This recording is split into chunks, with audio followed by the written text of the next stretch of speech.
और मैं हूं आपके साथ आयुषी सिंह। आए रुक करते हैं खबरों का। उज्जैन में लव जिहाद का मामला, होटल एकलव्य पर हिंदूवादी संगठन का छापा। मुस्लिम युवक सैफ अहमद फर्जी आईडी पंकज गुप्ता नाम से रुका हुआ था होटल में। भिलाई छत्तीसगढ़ का सैफ अहमद अपनी पहचान छुपाकर प्रकाश कुमार गुप्ता बनकर भिलाई की रहने वाली हिंदू युवती के साथ महाकाल मंदिर उज्जैन के समीप होटल से पकड़ा है।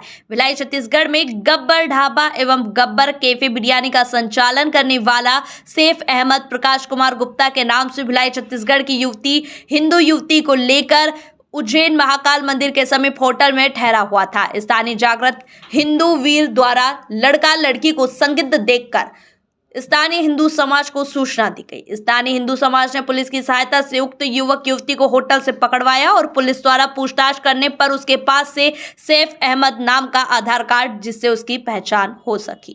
सुने थी कि इस प्रकार से कोई मुस्लिम लड़का जो है हिंदू लड़की के साथ में यहाँ पर रूम ढूंढ रहा है, तो उसने पीछा किया उनका काफ़ी समय तक। होटल ढूंढने के बाद अभी महाकाल क्षेत्र में एक होटल है, वहाँ पर इन्होंने रूम लिया और वहाँ पर रूम लेकर के जो कमीशन एजेंट है हाथ में इनके, तो उन्होंने इनको जो है नकली एक फेक आईडी प्रोवाइड किया। उससे हिंदू का नाम से, प्रकाश कुमार गुप्ता के नाम से, उस आईडी को दिखा करके व्हाट्सएप पे दे करके वो रूम लिया इन्होंने। इस पर गलत ढंग से इन्होंने रूम लिया और वहाँ से पुलिस के माध्यम से इनको वहाँ से पकड़वाया है। और छत्तीसगढ़ भिलाई के बता रहे हैं, लड़का वहाँ पर गब्बर बिरयानी नाम के रेस्टोरेंट चलाता है, लड़की भी भिलाई की रहने वाली है, तो अभी पुलिस ऑपरेशन कर रही है। में जो श्रद्धालु आते हैं, लेकिन कुछ अल्पसंख्यक युवक भी जो है हिंदू युवती के साथ आते हैं और उनको जब रूम नहीं मिलता है तो ऑटो चालक जो दलाल होते हैं वो ज़्यादा पैसे लेके दूसरों की आईडी देकर उनको रूम बुक करा देते हैं। तो ये बहुत गंभीर विषय है सर, इस पर क्या कहना है? अभी हमारे संज्ञान में आया है, एक युवती और युवक को थाने लाया गया है, उनसे पूछताछ की जा रही है। पूछताछ में ऑटो वालों की संलिप्तता सामने आती है, उस पर निश्चित रूप से कार्रवाई की जाएगी। अभी प्रकरण में जांच चल रही है। सर, जिस होटल में लेके गए क्या उस होटल के ऊपर भी कार्रवाई होगी? यदि होटल वाले ने जानबूझ करके उस आईडी को लिया है तो निश्चित रूप से होटल वाले पर कार्रवाई की जाएगी, और यदि ऑटो वाले ने सम्मिलित करवाया है तो ऑटो वाले दोषी साबित किया जाएगा। मध्य प्रदेश के मुख्यमंत्री वैसे तो हर खेल में माहिर है, लेकिन क्रिकेट में उनका हाथ थोड़ा कच्चा है। जी हां, आज इंटरप्रेस क्रिकेट टूर्नामेंट का शुभारंभ राजधानी भोपाल के ओल्ड कैंपियन मैदान पर हुआ, जहां मुख्यमंत्री डॉक्टर मोहन यादव भी बल्ला थामे हुए नजर आए। हालांकि वहां चौका छक्का तो नहीं जमा पाए, लेकिन बोल्ड जरूर हो गए। हालांकि यहां शुभारंभ अवसर था। इस मौके पर मुख्यमंत्री डॉक्टर मोहन यादव ने आयोजकों को बधाई देते हुए कहा कि खेलों में होने वाली स्पर्धा कहीं ना कहीं आपको आगे बढ़ाती है और शरीर भी स्वस्थ रहता है। उसके साथ ही मुख्यमंत्री ने क्रिकेट स्टेडियम को लेकर भी अपनी बात रखी। क्रिकेट टूर्नामेंट भोपाल के इस 30वें संस्करण में, टूर्नामेंट का भी संस्करण होता है, ये मैं यही समझ रहा हूँ। पत्रकार से फूल पाके भी अलग आनंद आ रहा है। मेरी अपनी ओर से आज के इस कार्यक्रम में मंच पर विराजमान खेल मंत्री श्रीमान विश्वास सारंग जी, सुप्रसिद्ध उद्योगपति दिलीप सूर्यवंशी जी, माननीय ध्रुवनारायण सिंह जी, पूर्व विधायक, बहुत सारे जवाबदार दायित्व पर रहे हैं, हमारे IAS यूनिवर्सिटी के चांसलर साहब, सारे के सारे मंच पे बैठे सभी मित्रों के लिए जोरदार अभिनंदन कर दें। मैं थोड़ा सा विलंब से भी आया और क्षमा चाहते हुए तुरंत निकलना है। मैं एक दो बातें जरूर कहूँगा कि खेल कोई भी हो, खेल हमेशा हमारे अपने शरीर के हर अंग को जीने के लिए प्रोत्साहित करता है। हमारे लिए परमात्मा की दया से, वैसे तो जूलॉजी की दृष्टि से देखें कि हम 1 लाख कोशिकाएं रोज मरती तो हम एक दिन जीवन पाते हैं, और ऐसे में जब हमारे लिए परमात्मा की दया से एक तरह से हर दिन हमारी मौत होती है और हर दिन हमको नया जीवन मिलता है, और आने और जाने के क्रम में, इसलिए माइक्रोस्कोप से भी देखोगे या बारीक से बारीक कैमरा रहेगा, हमारे स्वयं का चेहरा बीते दिन से कभी नहीं मिल सकता। जब से हम अपनी माँ के पेट में आत्मा के रूप में प्रवेश करें गर्भगृह से और शरीर छोड़े तब तक कोई किसी से नहीं मिलता। हर दिन उसका चेहरा बदलता, हर दिन उसकी आयु बढ़ती। और ऐसे इस दौर में हमारे यहाँ तो भारत में खेल की परंपरा इतनी अच्छी है, उत्कृष्ट है कि यहाँ तो क्षमतावान को ही विवाह करने का मौका मिलता स्वयंवर काल के समय से। हर एक किसी का हर एक चीज़ों पे अधिकार नहीं होता, क्षमता योग्यता के साथ होती। और ये क्रिकेट का टूर्नामेंट और इस टूर्नामेंट के लिए जो मैं देख रहा था कि 2 प्रकार के ग्रुप बनाए, एक संपादकीय से जुड़े हुए मीडिया कर्मी और दूसरे मीडिया संस्थानों के अन्य प्रकार के सेक्शन के सारे कर्मी, ये मिलजुल करके क्रिकेट का आनंद लेते हैं। मेरी अपनी ओर से सबको बधाई। और ये बताया गया कि लगभग 7 बार दैनिक भास्कर जीता, 3 बार नवभारत जीता, अग्निपथ 3 बार, ESPN, राज एक्सप्रेस, दैनिक जागरण, नई दुनिया, अर्थात अपने एक लेवल के सभी प्रकार के प्रेस को जोड़ करके आपने पारदर्शिता भी रखी है और ये खेल के इस ग्राउंड को जीवंत भी रखा है। मैं अपनी ओर से बधाई दूंगा। और आज जो बताया गया इस टूर्नामेंट की खास बात कि 43 टीमें, खिलाड़ी, आयोजक, प्रायोजक, गेस्ट, अंपायर, ग्राउंड्समैन, सभी प्रकार के लोगों को आपको खाना वाना भी देना होता है।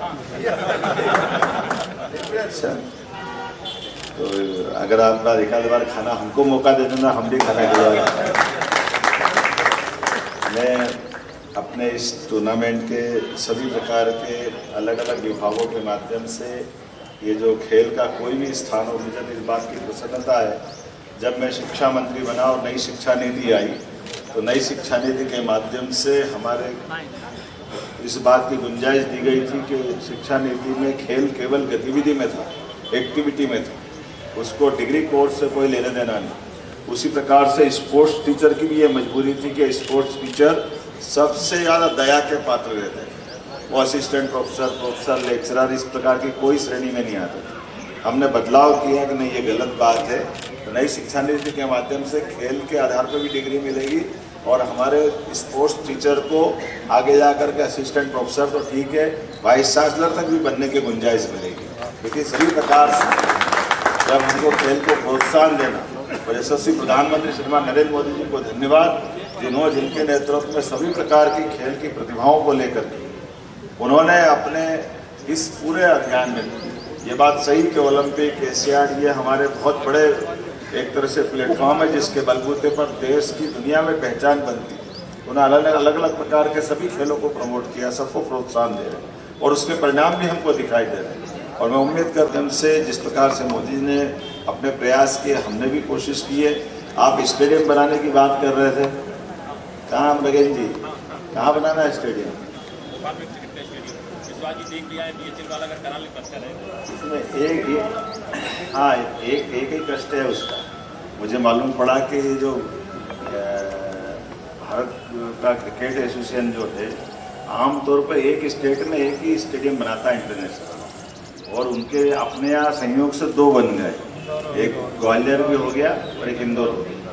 सिंधिया जी से मेरी बात हुई थी तो हमने कहा कोई बात नहीं, आप हमारे तो सब शहर कोई इंदौर और भोपाल, ग्वालियर की तरफ से सभी एक जैसे है ना। तो हमने कहा वो मैदान तो होना ही चाहिए, मैदान अच्छा हो जाए तो मर्जी आए खिलाओ, नहीं खिलाओ तो हमारे खिलाड़ी भारत जैसे ही खेल लेंगे, कोई फर्क नहीं पड़ता। हमको क्या फर्क पड़ता है, इससे अच्छी क्या बात है। हमारे यहाँ मैदान रहेगा तो आजकल IPL वगैरह बहुत सारे टूर्नामेंट होते हैं, तो अच्छा ग्राउंड बनाएंगे निश्चित रूप से भोपाल को, जिसके आधार पर पहचान बनेगी। मेरी अपनी ओर से इस बात के लिए आपको बधाई भी, और सरकार आपके साथ खड़ी है। जो भी आप और भी इस प्रकार की खेल की गतिविधियों को लेकर के जो सुझाव दोगे जरूर उसको मानेंगे। मेरी अपनी ओर से नगिल जी और पूरी टीम को बधाई, बहुत बहुत।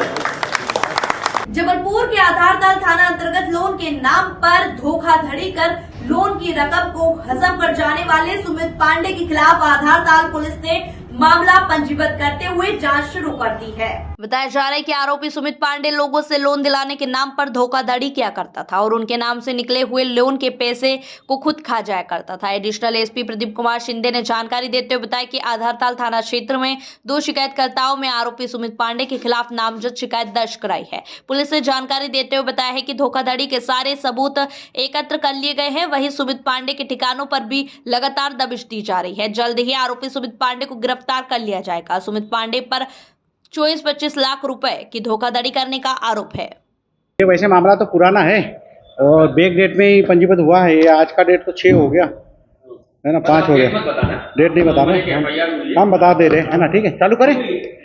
इसमें आधारताल थाने में विगत दिनों एक मामला पंजीबद्ध हुआ है धोखाधड़ी का। इसमें एक व्यक्ति है सुमित पांडे, इसके द्वारा लोगों से धोखाधड़ी करके इनके नाम पे बैंक से लोन उठाया गया है, और जो जिनके नाम पे लोन उठाया है उनको ये पैसा नहीं मिला है, और इस जो आरोपी है सुमित पांडे, इसके द्वारा ही इसको खर्च कर लिया गया है। ये कंप्लेनेंट जो थे कमल गढ़वाल, इनकी रिपोर्ट पे ये थाना आधारताल में मामला पंजीबद्ध हुआ है। ये मामला अभी अंडर इन्वेस्टिगेशन में है, और इसमें जो भी एविडेंस आएंगे उसके अकॉर्डिंग हम कार्रवाई करेंगे। सुमित पांडे के द्वारा और कितने लोगों के साथ में इस प्रकार से धोखाधड़ी की गई है, इसके बारे में हम इन्वेस्टिगेशन कर रहे हैं। अभी तक की जो जानकारी मिली है प्राइमरी रूप से, लगभग इसमें 24-25 लाख रुपए का इनके द्वारा धोखाधड़ी का काम किया गया है।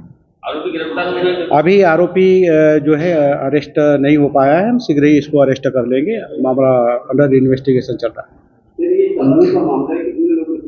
इसमें अभी प्राइमरी रूप से तो 2 लोगों के साथ में इसके द्वारा धोखाधड़ी करना पाया गया है, पर जो इन्वेस्टिगेशन में आएगा उसके अकॉर्डिंग और भी जो इसमें शामिल होंगे उसके विरुद्ध भी कार्रवाई करेंगे, और इसमें और कितने लोगों के साथ में और कहाँ किया है इस बात का भी हम इन्वेस्टिगेशन करेंगे। थैंक यू भैया। ओके, क्राइम और क्या है बस क्राइम। फायर आर्म्स के विरुद्ध जबलपुर पुलिस की बड़ी कार्यवाही, पकड़े गए 16 आरोपियों से 15 फायर आर्म्स एवं 19 कारतूस जब्त। अपराधों पर लगाम लगाते हुए आपराधिक प्रवृत्ति के व्यक्तियों की धरपकड़ के उद्देश्य से जबलपुर जिले में पदस्थ समस्त राजपत्रित अधिकारियों एवं थाना प्रभारियों को अवैध फायर आर्म्स एवं मादक पदार्थ के कारोबार में लिप्त असामाजिक तत्वों की पत्तासाजी कर सभी के विरुद्ध प्रभावी कार्यवाही हेतु आदेशित किया गया है। इसी सिलसिले में जबलपुर क्राइम ब्रांच एवं थानों की टीमों को लगाया गया, जिस पर शहर के 8 थाना टीमों के द्वारा पत्तासाजी करते हुए आरोपियों के कब्जे से 15 फायर आर्म्स, देसी पिस्टल एवं रिवॉल्वर तथा कट्टा 19 कारतूस सहित जब्त किया गया है। पुलिस से प्राप्त जानकारी के अनुसार जबलपुर के थाना बेलखेड़ा, पनागर, बरेला, कुंडम, शेपुरा, हनुमानताल, राजी एवं माड़ोताल थाना क्षेत्र से कुल 16 आरोपियों को गिरफ्तार किया गया है, जिनसे 15 फायर आर्म्स एवं 19 जिंदा कारतूस जब्त किए गए हैं। उक्त फायर आर्म्स कहां से और कैसे प्राप्त किए के संबंध में पूछताछ की जा रही है।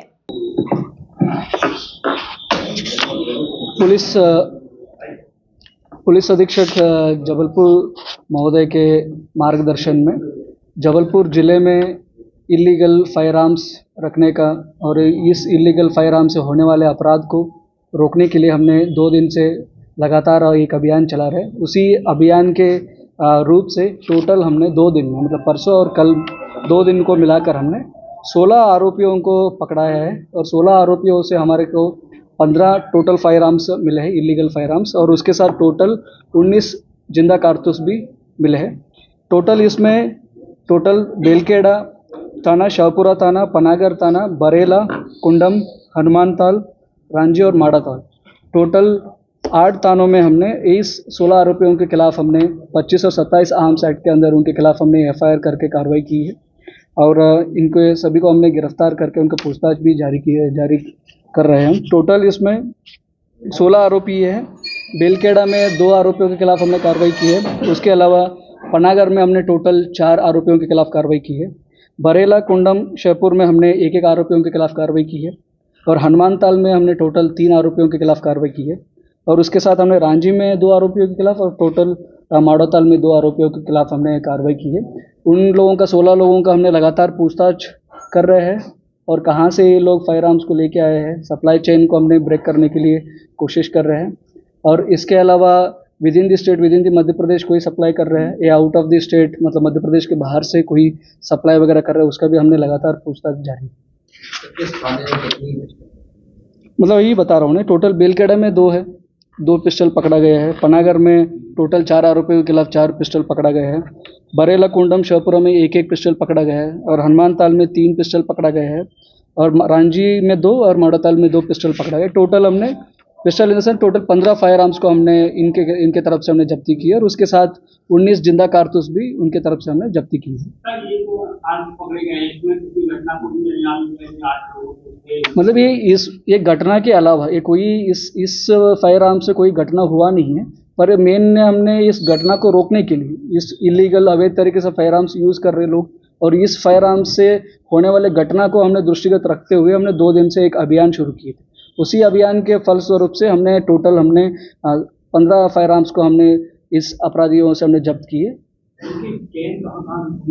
अभी लगातार पूछताछ चल रही है, इनका सभी हमने आरोपी लोगों को गिरफ्तार कर चुके हैं। अभी सारे आरोपियों के खिलाफ हमने थानों में पूछताछ जारी है। वही मतलब वो थोड़ा दिन के बाद पता चल जाएगा इनको किस किस लोगों ने सप्लाई किया है और कहाँ से इनको ये फायर आर्म्स मिले, वो क्लियर हो जाएगा।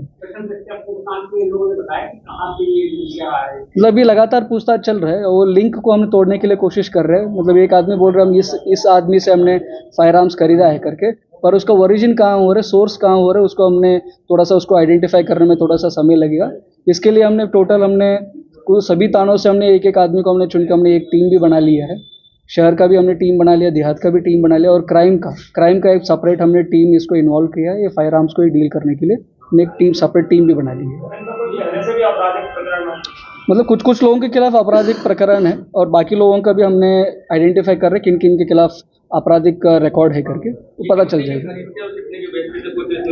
मतलब प्रिलिमिनरी इंक्वायरी में, मतलब शुरुआत की इंक्वायरी में यही पता चला है, ये कुछ इसमें देसी कट्टा भी है और देसी पिस्टल्स भी है। इसकी रेंज शुरू होता है 4-5 हज़ार से शुरू होता है और उसका फाइनेंस मतलब किसका क्वालिटी अच्छा रहता है उसका रेट 15-20 हज़ार तक भी चले जाते हैं। मतलब एक कार्रवाई लगातार चलता रहेगा, ये शुरुआत है बस। 2 दिन से हमने इस फायर आर्म्स के खिलाफ हमने एक अभियान शुरू किया है, ये बस शुरुआत है, आगे भी ये कार्रवाई चलता रहेगा। मतलब इसमें मेन टीम तो क्राइम ब्रांच का ही है, एडिशनल एसपी क्राइम भी है और डीएसपी क्राइम भी है और इसके अलावा इंस्पेक्टर क्राइम भी है और बाकी हमारा क्राइम टीम भी इसमें पूरा इन्वॉल्व है। और इसके अलावा सिटी के कुछ स्थानों के हमने चिन्हित किए हैं, ओमती, बेलबाग, गमापुर, गोहलपुर, वहाँ से भी हमने कुछ लोगों को सेलेक्ट किया, उनका टीम भी इसमें काम कर रहा है। पूर्व सांसद एवं साउथ दिल्ली विधानसभा प्रत्याशी रमेश विधुरी के विवादित बयान को लेकर आज भोपाल एनएसयूआई कार्यकर्ताओं ने पीसीसी कार्यालय के बाहर प्रदर्शन किया। साथ ही बुजुरी शर्मा का पुतला भी जलाया गया। इस मौके पर एनएसयूआई कार्यकर्ताओं द्वारा बताया गया कि भाजपा का चाल चरित्र और चेहरा और आरएसएस की मानसिकता हमारे बीच में प्रकट हो गई है। इस प्रकार से रमेश विधुरी ने सोनिया गांधी के बारे में टिप्पणी की गई, कतई बर्दाश्त नहीं की जाएगी। हमारी मांग है प्रधानमंत्री नरेंद्र मोदी से कि ऐसे प्रत्याशियों का टिकट वापस लेना चाहिए। माफी मांगो, माफी मांगो, माफी मांगो, रमेश विधुरी माफी मांगो, माफी मांगो, माफी मांगो, रमेश विधुरी मुर्दाबाद, मुर्दाबाद, मुर्दाबाद, भाजपा नेता मुर्दाबाद, मुर्दाबाद, मुर्दाबाद, रमेश विधुरी मुर्दाबाद, मुर्दाबाद, मुर्दाबाद, रमेश विधुरी माफी मांगो, माफी मांगो, माफी मांगो, रमेश विधुरी माफी मांगो, माफी मांगो, माफी मांगो। सेंटर में आओ जी। देखिए, एक बार पुनः भाजपा का चाल चरित्र और चेहरा और साथ साथ आरएसएस की मानसिकता हमारे बीच में प्रकट हुई है। जिस प्रकार से रमेश विधुरी ने माननीय प्रियंका गांधी जी के लिए जो अशोभनीय टिप्पणी करी है, सरासर गलत है, इसकी हम कड़ी निंदा करते हैं। हम चाहते हैं नरेंद्र मोदी से कि तत्काल उनको जो प्रत्याशी बनाया गया है उनको हटाया जाए और हम उनके इस्तीफे की मांग करते हैं। अगर ऐसा नहीं होता है तो पूरे प्रदेश में, पूरे देश में एक चरणबद्ध आंदोलन किया जाएगा, जिसमें एनएसयूआई और इनकी जो मानसिकता है, महिला विरोधी मानसिकता है, उसको लेकर हम ये चाहते हैं कि जल्द से जल्द उनके ऊपर कार्रवाई हो, उनसे इस्तीफा लिया जाए। कांग्रेस विधायक राजेंद्र भारती की प्रेस वार्ता। दतिया से विधायक है राजेंद्र भारती। राजनीति या किसी क्षेत्र में सबसे प्रिय मित्र की चिंता करनी चाहिए। पूर्व गृह मंत्री नरोत्तम मिश्रा पर साधा निशाना। चुनाव 2023 से पहले राजनीति में शख्स ऐसा था जिसे मीडिया के माध्यम से फिल्म इंडस्ट्री के कपड़ों के बारे में सुना करते थे। भ्रष्टाचार क्या है? नरोत्तम मिश्रा ने 2008 में इनकम टैक्स ने उनके दलाल मुकेश पर रेड डाली थी। इंदौर में नगरीय प्रशासन मंत्री रहते 27 करोड़ रुपए रिश्वत ली।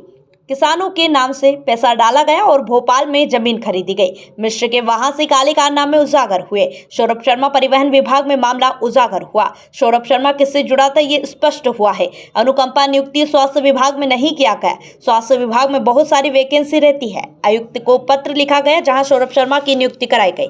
पहली नियुक्ति दतिया के चियूरा बरियार पर हुई। उसी के बाद सौरभ भ्रष्टाचार के मामले में ऊंचाइयों तक पहुंचा। 2 कंपनियां सहित परिवहन विभाग के साथ स्वास्थ्य मंत्री ने फर्जी कर्मचारियों की भर्ती और ट्रांसफर हुए। विधानसभा में सवाल लगाया था, फर्जी कर्मचारियों की भर्ती हुई, वेतन भी फर्जी यूनिकोड से निकाला गया। अभी दतिया में रेड पड़ी थी जिसमें सट्टा खेलने वाले महादेव सट्टा एजेंसी में दतिया के लड़के थे। दतिया में सटोरियों ऐसे हैं जिनके दुबई से तार जुड़े हुए हैं, जिनके पास 100 करोड़ की संपत्ति है। पूर्व गृह मंत्री ने दतिया में भ्रष्टाचार किया। कोमल अग्रवाल से इनके क्या संबंध थे, फोटो से देखा जा सकता है। बाद में किन परिस्थितियों में इनको सुसाइड करनी पड़ी, जांच का विषय है। बहुत सारी महिलाओं के साथ इनके संबंध है, ये इनका चरित्र है और जिसके कारण इन्होंने 300 और 400 कांग्रेसी कार्यकर्ताओं को जेल में डाला। फर्जी तरीके से जेल में उन्होंने डाला और जनता ने उन्हें कुर्सी से उतार दिया। भ्रष्टाचार की कड़ियां एक ही व्यक्ति से जुड़ी हुई है। शराब घोटाला, डीमैट घोटाले में लड़का अंशुमान भी शामिल था। जीवाजी यूनिवर्सिटी का रजिस्ट्रार बनाया गया। सेक्स रैकेट में निज सहायक भागवत भी आता था और सभी घोटालों के पीछे नरोत्तम मिश्रा है। बीजेपी में ऐसी कोई वॉशिंग मशीन नहीं जहां नरोत्तम मिश्रा के भ्रष्टाचार को धो सके। नरोत्तम को कोई बीजेपी अगर जिम्मेदारी देती है तो हमारी शुभकामनाएं हैं ताकि हम रोज रोज उनके खिलाफ बोल सके। सौरभ शर्मा किससे जुड़ा था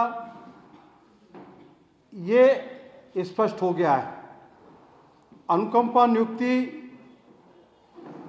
स्वास्थ्य विभाग में न करते हुए, जबकि स्वास्थ्य विभाग में बहुत सारे पद खाली रहते हैं, लेकिन एक कॉन्स्पिरेसी हुई, षड्यंत्र हुआ और उस षड्यंत्र के तहत एक पत्र लिखा गया आयुक्त स्वास्थ्य विभाग को।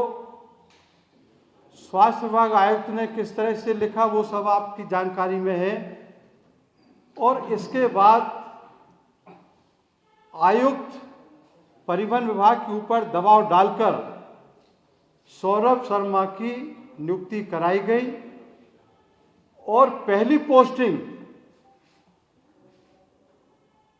दतिया विधानसभा क्षेत्र के चिरुला बैरियर पर कराई गई। चिरुला बैरियर पर पहली पोस्टिंग जो हुई, उसके बाद सौरभ शर्मा भ्रष्टाचार के मामले में कितनी ऊंचाई पर पहुंचा, ये अभी जो जांच एजेंसियां हैं उनसे उजागर हुआ। तो ये बड़ा स्पष्ट है कि चाहे वो 2 कंपनियों से लेन देन का मामला हो, चाहे परिवहन विभाग से लेन देन का मामला हो, और दतिया जिले में ही जब माननीय स्वास्थ्य मंत्री थे उस समय पूरे मध्य प्रदेश में फर्जी कर्मचारियों की भर्तियां हुई और ट्रांसफर हुए। ये ऑन रिकॉर्ड बात है। ये विधानसभा में भी मैंने प्रश्न लगाया था, उसमें भी ये बात सामने आई है कि लगभग पूरे मध्य प्रदेश में फर्जी भर्तियां और फर्जी ट्रांसफर, मतलब कर्मचारी नियुक्त है ही नहीं और उसका डायरेक्टरेट हेल्थ से ट्रांसफर हुआ और दतिया स्वास्थ्य विभाग में यूनिक कोड जारी हुआ। उस यूनिक कोड के द्वारा उन फर्जी कर्मचारियों की वेतन निकले। करोड़ों रुपए का उसमें भ्रष्टाचार। आपने अभी ग्वालियर में एक रेड पड़ी, पुलिस विभाग ने रिपोर्ट डाली, एक छापा डाला। उस छापे में सट्टा खिलाने वाले जो महादेव सट्टा एजेंसी है, वो सट्टा खिलाने वाले लड़के जो वहां पकड़े गए उसमें भी दतिया के लड़के थे। हमारे यहाँ कुछ सटोरिये ऐसे हैं माननीय की कृपा से जिनके दुबई से तार जुड़े हुए हैं और 100 करोड़ रुपए की उसके पास संपत्ति है। ईडी ने छापा डाला तो सबसे ज़्यादा भ्रष्टाचार का, अनियमितताओं का, गड़बड़ियों का, घोटालों का केंद्र बिंदु पिछले 15 वर्षों में पूर्व गृह मंत्री ने यदि बनाया तो वो दतिया था। भ्रष्टाचार की जो कड़ियां हैं वो निरंतर रूप से एक ही व्यक्ति से जुड़ी हुई। शराब घोटाला, अभी आपने आशीष चतुर्वेदी जो एक्टिविस्ट है उसका लल्लन टॉप में एक इंटरव्यू सुना होगा। उसमें उसने स्पष्ट तौर पर कहा है कि जो डीमेट का घोटाला हुआ, व्यापम का घोटाला और दूसरा डीमेट का घोटाला, जिसमें इनका लड़का अंशुमान भी उसमें शामिल था, उसमें एक लड़के को, जो रघुवंशी नाम का लड़का है, उसको पास कराने के लिए इनके बड़े भाई, जिनको नियम विरुद्ध जीवाजी यूनिवर्सिटी का आनंद मिश्रा को जीवाजी यूनिवर्सिटी का रजिस्ट्रार बनाया गया, उसको पास कराने का उल्लेख आशीष चतुर्वेदी करते हैं। और आशीष चतुर्वेदी ने यह भी कहा है कि सेक्स रैकेट में इनका जो निस्सहायक है भगवत साहू, वो आता जाता रहता था। तो अब ये हनी ट्रैप हो, ई टेंडरिंग हो, परिवहन घोटाला हो, ये सारे मामलों से, इनकम टैक्स का घोटाला हो, शराब घोटाला हो, इन सारे घोटालों से केवल एक ही व्यक्ति जुड़ा हुआ है और वो व्यक्ति है नरोत्तम मिश्रा। मध्य प्रदेश में इतने मंत्री हैं, मुख्यमंत्री रहे, लेकिन सबसे ज्यादा भारतीय जनता पार्टी के अंदर ऐसी कोई वॉशिंग मशीन अभी तक तैयार नहीं हो पाई जो सबके भ्रष्टाचार को तो धो देती है। दूसरी पार्टियों के नेता बीजेपी में जाते हैं, उनके भ्रष्टाचार को धो देती है, लेकिन भारतीय जनता पार्टी के पास ऐसी कोई वॉशिंग मशीन नहीं है जो नरोत्तम मिश्रा के भ्रष्टाचार को धो सके। तो ये सब कुछ आपके सामने आज मुझे ये सारे मामले रखना थे। राजनीति में या किसी भी क्षेत्र में हो, हर व्यक्ति को अपने सबसे प्रिय मित्र की चिंता करना चाहिए, तो चाहे वो मित्रता किसी भी क्षेत्र की हो। कभी कभी चुनाव से पहले, 2023 से पहले, मध्य प्रदेश की राजनीति में एक शख्स ऐसा था जिसको हम सुबह सुबह मीडिया के माध्यम से फिल्म इंडस्ट्रीज की एक्ट्रेस के कपड़ों के बारे में सुना करते थे। वही शख्स मध्य प्रदेश में जब सत्ता में था तब और अब भ्रष्टाचार का सूत्रधार है, और वो व्यक्ति है डॉक्टर नरोत्तम मिश्रा। 2008 में सबसे पहले उनके भ्रष्टाचार के काले चिट्ठे खुलना शुरू हुए। 2008 में आपको याद होगा, इनकम टैक्स की टीम ने उनके दलाल मुकेश शर्मा की रेड डाली थी। उस रेड में जो दस्तावेज इनकम टैक्स डिपार्टमेंट को प्राप्त हुए, ये हमारे पास दस्तावेज हैं इनकम टैक्स डिपार्टमेंट के, उसमें ये स्पष्ट हुआ था कि नरोत्तम मिश्रा ने इंदौर में नगरीय प्रशासन मंत्री रहते हुए जो काम हुआ था उसमें 2 कंपनियों से 27 करोड़ रुपए रिश्वत के बतौर लिया था और वो पैसा उन कंपनियों ने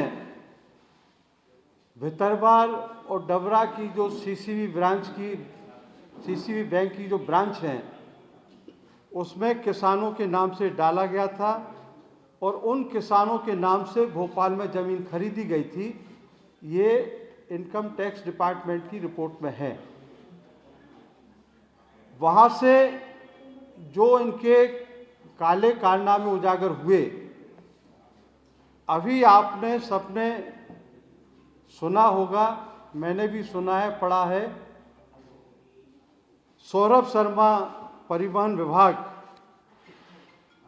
का मामला सबसे ज़्यादा भ्रष्टाचार का भी उजागर हुआ।